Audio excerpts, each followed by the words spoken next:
conspiracy theorists might say that the therapist put out the hit, but I think that come on, okay, you know there are people like that. I'm gonna say there aren't conspiracies, but there are Well, anyway. my So nice statement. Hey, the internet is wild. The internet is wild. this while, yeah.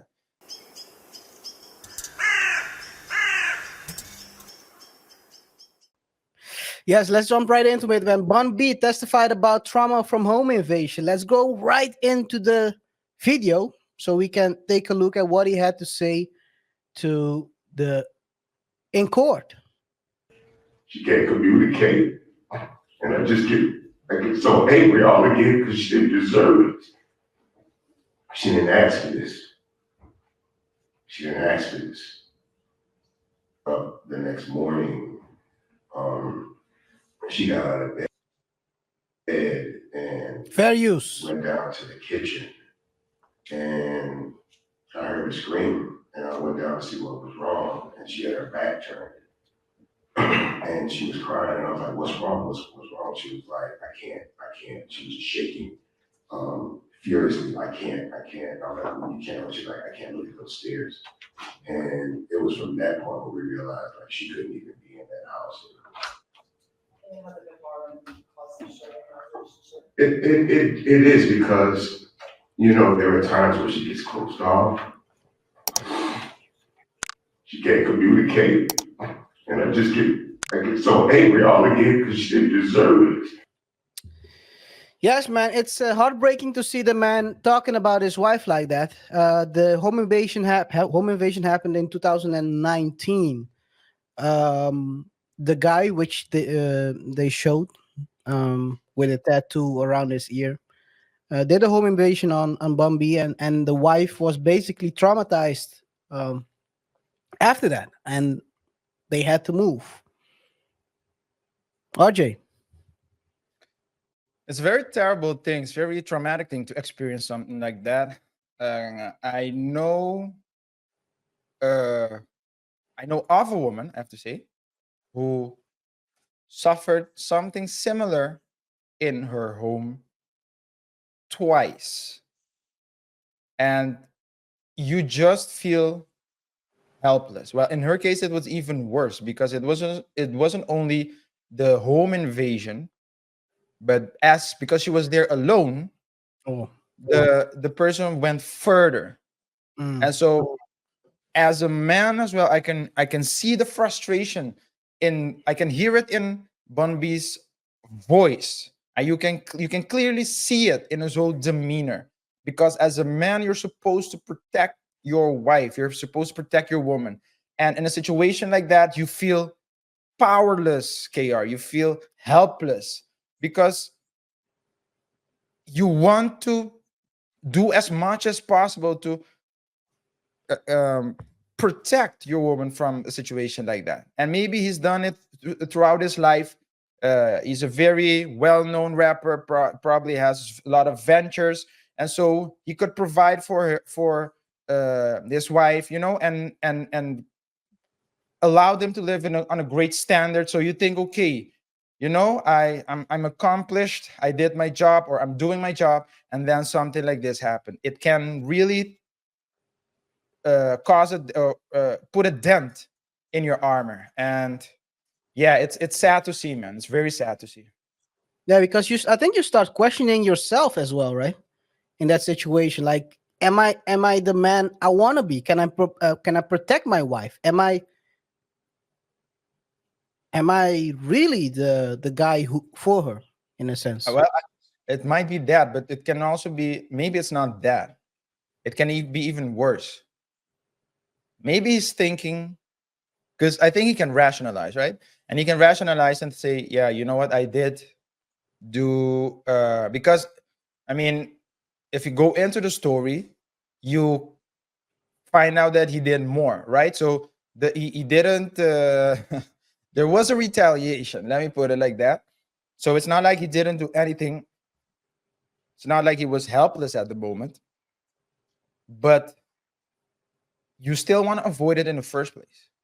So I do commend the way he reacted, but when you see the trauma, you need to deal with the trauma every single day, KR.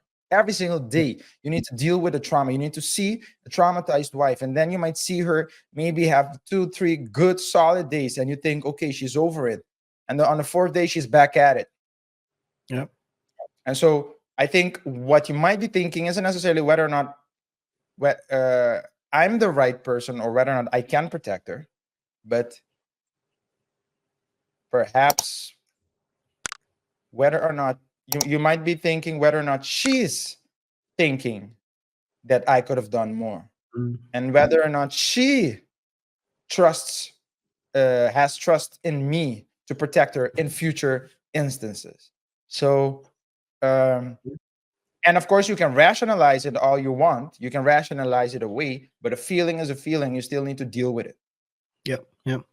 So during the testimony, Bun B recalled, this is from ABC 13, recalled the home invasion that occurred on a Tuesday afternoon 5 years ago, noting that Queenie, which is his wife, had dealt with anxiety before and just had finished therapy when the home invasion happened.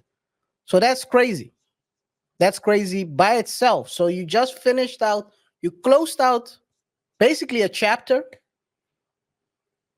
through therapy, and this happens, and you open up an even bigger one. Yeah, It's worse than a relapse when you're an alcoholic. yeah, yeah. Conspiracy theorists might say that the therapist put out the hit, but I think that come on, okay, there are people like that. I'm gonna say there aren't conspiracies, but there are. Anyway, so My statement. Hey, the internet is wild. The internet is wild. this while, yeah, nah, man. But what else does it say? Yeah, the day Jackson rang the door, Jackson is the person who did the home invasion, at Bombi's home, and Queenie answered thinking it was an Amazon delivery person.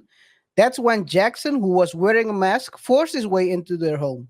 Bombi was on the second floor of their home at the time and heard his wife screaming, "Just take the car, just take the car." Jackson also had a gun to her head. Bombi said on Thursday he'd never heard the kind of terror in his wife's voice in the 20 plus years they've been married. It's an entirely new. Wait a second, scroll too much. It's an entirely new traumatizing incident, Bombi said. This is something we still deal with to this day. There are times when she gets closed off, she can't communicate, and I just get so angry all over again because she didn't deserve this. She didn't ask for this. He continued. Bombi said that he heard his wife screaming. He grabbed his gun and she told him, "Don't come downstairs. He's going to kill me." I wanted to confront the person who put the fear into my wife's voice, the rapper said. She was very panicked. She was borderline hysterical. She just did not want me to go out the door and face the person with a gun. Oh, I shouldn't use that word, but hey, it is what it is. Bunby testified that Jackson had gone into their garage by then. When Bunby saw Jackson in the driver's seat of his wife's car, he fired at him 5 to 6 times. A bullet striking him in the shoulder. Jackson fired back, fell out of the car, and then both men fought on the ground. My wife came through the garage door. She started screaming when she saw that we were on the ground tussling. He kind of broke away from me and took off running. So all this,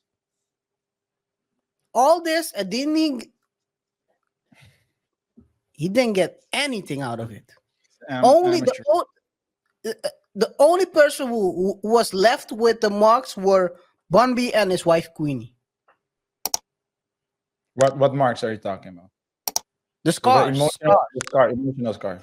Yeah, Or emotional scars, physical scars. Maybe I'm not clear if Bunby had whatever.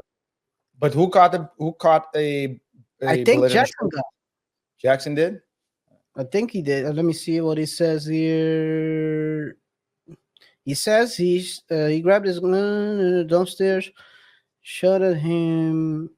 Wives, he fired at him 5 or 6 times. Really strike him in the shoulder. Yeah, Bunby was the one who was shooting.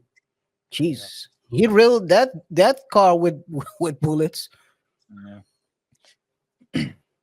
Hey man, It's heavy. It's but heavy. it It's is very heavy. crazy. Yeah. It's crazy, and I think for them being that long together, he knows her, she knows him, basically through and through. And seeing someone you love get struggling with anxiety like that, and you're powerless